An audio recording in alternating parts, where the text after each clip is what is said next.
भवन है, इन सब की जिम्मेदारी सबसे ज्यादा किसकी है? आपकी है।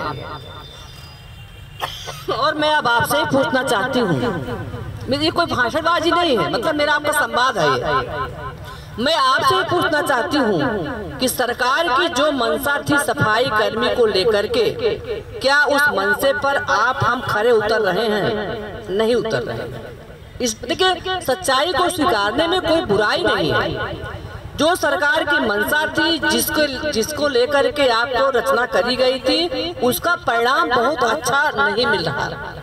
मैं खुद गांव में रहती हूँ, मैं सही में बताऊं, मैं खुद अभी मुझे नहीं पता कि मेरे गांव का सफाई कर्मी कौन है क्या कोई है मेरे गांव का सफाई कर्मी? अचकारी गांव के सफाई कर्मी कोई है क्या यहाँ पे? अभी तक मुझे नहीं पता कि मेरे गांव का सफाई कर्मी कौन है। ये बात अच्छी है कि बुरी बात है? बुरी बात है ना। तो जब विधायक के गांव में, सांसद के गांव में, किसी के गांव में बहुत सारे ऐसे जगहों पे सफाई कर्मी नहीं है, तो सरकार को नकेल लगानी पड़ेगी कि नहीं लगानी पड़ेगी? और दूसरी तरफ आपकी मांग भी जायज है।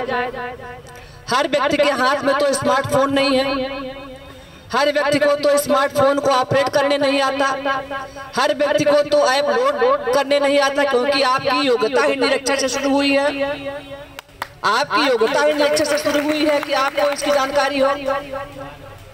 आप भी अपनी जगह सही हैं, सरकार भी अपनी जगह सही है कि सफाई होना चाहिए। सफाई का फोकस हमारा पहला केंद्र बिंदु है। लेकिन अगर सफाई नहीं होती तो सरकार कभी कभी कड़े कदम उठाती है। आप देखिए, याद करिए, योगी सरकार के पहले प्राथमिक विद्यालय की स्थिति क्या थी? आप बताइए, अच्छी थी क्या? अब योगी जी के पहले प्राथमिक विद्यालय की स्थिति अच्छी थी? आप भी गांव में रहते हो, आपके गांव में प्राथमिक विद्यालय है। ऐसी पढ़ाई, ऐसी शिक्षा, ऐसा विद्यालय का वातावरण क्या कभी देखने को मिला था? नहीं मिला था। तो सरकार ने सुधार किया कि नहीं किया? उसके लिए सख्ती किया, सख्ती के साथ साथ सहयोग भी किया। सरकार ने सख्ती भी दिखाई, सरकार ने सहयोग भी दिखाया। और आज जब हम प्राथमिक विद्यालय में जाकर के खड़े होते हैं तो ऐसा लगता है कि हम कोई शहर के बड़े अच्छे स्कूल में आकर के खड़े हुए हैं। सही है, टीचर सही से आता है, पढ़ाई होती है, सारी बातें अपनी जगह है, बच्चे अच्छे से आते हैं, उनको भोजन मिलता है, बच्चे तैयार होकर के आते हैं, उनके माँ बाप खुश होते हैं। अगर उसी तरह से हम सफाई कर्मी, जिनकी ड्यूटी है गांव में सफाई करने की, अगर आप अपने स्थान पे खाली 50% खड़े हो जाइए, 50% खाली आप मन बना लीजिए कि हमको अपने गांव का विद्यालय ठीक रखना है, अपने गांव का पंचायत भवन ठीक रखना है, अपने गांव का हमको सड़कों के सामने जो घास पौधे हैं उसको ठीक रखना है, नालियां बदबूदार रहे उनको साफ करानी है। अब कितना बड़ा गाँव है, आपको तो करना भी नहीं है, आपको फोकस करके उसको करवाना है।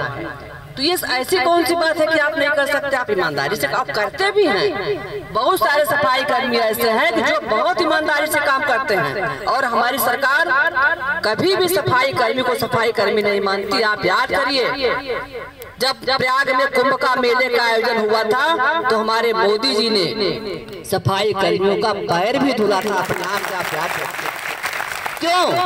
आपको उत्साहवर्धन करने के लिए। अगर हम स्वच्छ भारत की बात करते हैं, अगर हम सुंदर भारत की बात करते हैं, अगर हम स्वच्छता की बात करते हैं, वो तब तक संभव नहीं होगा जब तक कि आप में से, हम में से हर व्यक्ति अपने अपने स्थान पर खड़ा नहीं होगा, तब तक संभव नहीं। उन्होंने आपका सम्मान करके ये मैसेज दिया पूरे भारत को, उन्होंने आपका सम्मान करके पूरे भारत को मैसेज दे दिया कि जिसको लोग छोटा समझते हैं वो छोटा नहीं है, वो सबसे बड़ा व्यक्ति है। ऐसा मैसेज प्रधानमंत्री ने दिया है। शासनादेश में कहीं नहीं है कि आप ऐप पे लोड करें, कहीं नहीं शासनादेश में है, कहीं नहीं। हमारे अधिकारियों ने कि आपसे कोई दुश्मनी भी नहीं है, ऐसा भी नहीं है कि आपको परेशान करके आपसे कुछ लेना है, ऐसा भी नहीं है। लेकिन सरकार के सामने बहुत प्रश्नवाचक का चिन्ह है कि आखिर व्यवस्था को ठीक कैसे किया जाए। जैसे आपका परिवार है, आपके 3 बच्चे हैं, आप उठ जाते हैं सवेरे तो आपकी वो कोशिश होती है कि नहीं आपका पूरा परिवार सुबह जग जाए, समय से जग जाए। अपना परिवार चलाने के लिए कभी कभी आपको कठोर कदम उठाने पड़ते हैं। दुश्मनी नहीं है बीवी से, बच्चों से, दुश्मनी नहीं है घर की बहू से, लेकिन परिवार को चलाने के लिए कभी कभी आपको कड़े निर्णय लेने पड़ते हैं। सरकार ने निर्णय लिया, आपने विरोध किया, सरकार भी वापस आए, आप भी वापस आइए, काम सही हो जाए, आप अपना काम करें, सरकार वापस आ जाए। तो मैं अभी इस मुद्दे पर बैठ करके अधिकारियों से वार्ता करूंगी। लेकिन अगर आपको हम पर विश्वास है, क्योंकि मैं राज्यसभा सांसद भले हो गई हूँ, लेकिन अभी मेरी जड़ जो है वो गांव के अंदर बसी हुई है, हम कोई आसमान में नहीं रहते। आप हम पर विश्वास करिए, इस धरना प्रदर्शन को समाप्त करिए, आपकी मांग जरूर पूरी होगी, ये मेरी जिम्मेदारी है। ये बात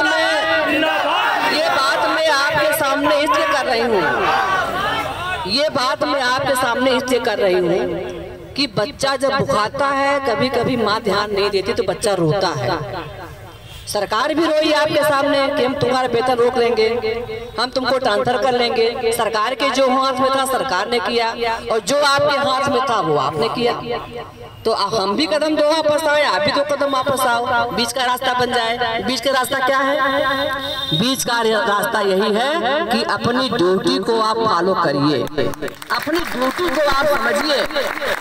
28,000 रुपया आपका वेतन है। आप पता लगा लीजिए, मिल में जाकर के, फैक्ट्रियों में जाकर के 10-10 हजार रुपया के लिए लोग 24 घंटे मेहनत करें, 10-10 हजार रुपए के लिए। बात सही है गलत है? सही है ना? तो जब गवर्नमेंट आपको इतना अच्छा पैसा दे रही है तो आप गवर्नमेंट की बात नहीं मानेंगे तो ये अच्छी बात तो है नहीं।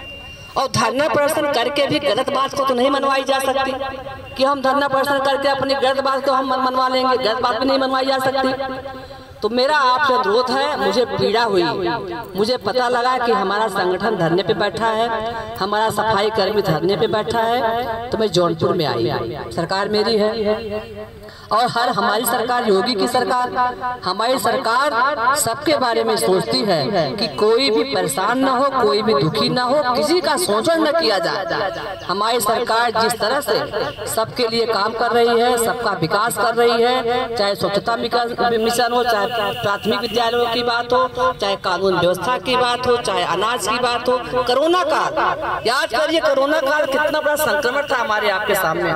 ऐसे कोरोना काल के समय से लेकर के आज तक हमारी उत्तर प्रदेश और हमारी केंद्र की सरकार ने निःशुल्क राशन वितरण करके यह संज्ञान में दिया है, यह मैसेज में दिया है कि अगर जनता सही से रहती है, सरकार जनता की पूरी चिंता करती है और हमारी सरकार चिंता कर रही है। निःशुल्क इलाज देने का काम, निःशुल्क बिना किसी पैसे के अनाज देने का काम अगर कोई कर सकती है तो वह भारतीय जनता पार्टी की सरकार ही कर सकती है, दूसरा कोई नहीं कर सकता। एक तरफ हमारे प्रधानमंत्री जी, हमारे मुख्यमंत्री जी 24 घंटे परिश्रम कर रहे हैं, मेहनत कर रहे हैं, तो अगर एक छोटी सी हमारी जिम्मेदारी है, हमको दिल्ली नहीं संभालना है, हमको लखनऊ नहीं संभालना है, हमको सुल्तानपुर नहीं संभालना है, लेकिन हमको जिस गांव की जिम्मेदारी मिली है, अगर अपना गांव हम चमका देते हैं, इसी तरह चमकते चमकते पूरा जनपद जौनपुर जो प्रदेश का सबसे बड़ा जिला है, जनपद जौनपुर जिसका बहुत बड़ा सम्मान है, ऐसा हमारा जनपद जौनपुर स्वच्छ हो, हमारा जनपद जौनपुर अपने काम में आगे बढ़े। और मुझे इस बात को बताते हुए प्रसन्नता हो रही है, केंद्र से मोदी जी की सरकार की जो भी योजनाएं आती हैं, उस योजना को 100% अमली जामा पहनाने का काम अगर कोई प्रदेश करती है तो वह है हमारा उत्तर प्रदेश, वो है हमारा उत्तर प्रदेश। तो आज हम आप संगठन के लोगों से अनुरोध करते हैं कि आपकी बात हमने सुन लिया, आपकी बात को सही जगह पहुंचाऊंगी और उसका सही इलाज भी होगा, आपकी मनोकामना भी पूरी होगी। तो क्या आप धरना समाप्त करने वाले हैं कि नहीं? करने वाले हैं ना? देखिए, सबका धरना खत्म हो गया, झगड़ा भी खत्म हो गया, कल से अपने अपने गाँव में आप आइए, नियम कायदा बदल जाएगा, अपना अपना क्या दुश्मनी है? नौकरी कहीं मिल रही है? नहीं मिल रही है, बड़े मुश्किल से मिली है। विश्वकर्मा जी बैठे हैं मेरे सामने, देख लीजिए, एक कोई बता सके तो बता दे कि 1 रुपया भी इनकी नियुक्ति में लगी है, बता सकते हो तो बता दे। मैं और मेरी सरकार, हमारी पार्टी की नहीं, हमारी पार्टी की यही सोच है, हमारी सरकार की यही मंशा है कि हमारा प्रदेश स्वस्थ हो, स्वच्छ हो। जब हमारा स्वास्थ्य अच्छा होने के लिए क्या चाहिए? अच्छा वातावरण, पेड़ चाहिए, पौधे चाहिए, हवा चाहिए, पानी चाहिए, शुद्ध। आप देखिए गांव-गांव में पानी की टंकियां लगने जा रही हैं। क्यों? आपका स्वास्थ्य अच्छा हो, पानी की अच्छी व्यवस्था हो। गांव-गांव में देखिए इतना बढ़िया डॉक्टरों की टीम लग के काम कर रही है। योगी जी ने क्या से क्या नहीं कर दिया। तो जो योगी इतना बड़ा काम किया है, हम सरकार के खिलाफ पे धरने पे बैठे तो अपनी बेइज्जती है कि सरकार इतना अच्छा करे। मैं क्या कर रहा हूँ? मैं काम करने से भाग रहा हूँ। आप काम करने से मत भागिए, आप काम करिए। आपकी मांग पूरी हो रही है, आप धरना खत्म करके अपने अपने घर को जाइए। बहुत बहुत धन्यवाद आदरणीय सांसद जी का जो